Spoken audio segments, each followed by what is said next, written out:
Bayaw, I'm here to give an example in fluid mechanics from Chapter 3, the Total Hydrostatic Force on Surfaces.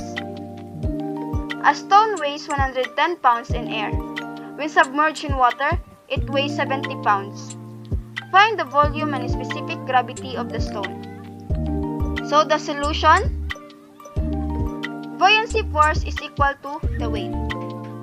So weight is equal to 110 pounds, which is the stone weight, minus the stone when submerged in water, which is 70 pounds. So subtract, weight is equal to 40 pounds. So to find the volume, we need this equation. Weight is equal to the specific weight times the volume.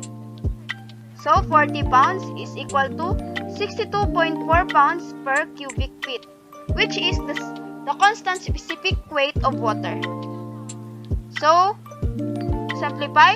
So our volume is equal to 0.641 cubic feet.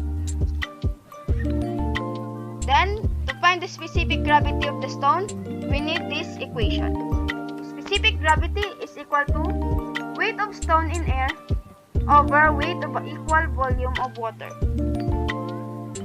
So, specific gravity is equal to 110 pounds, which is the weight of stone in air, over 0.641 cubic feet, which is the volume, times the 62.4 pounds over cubic feet, which is the constant specific weight of water. So, simplify. Our SG is equal to 2.75.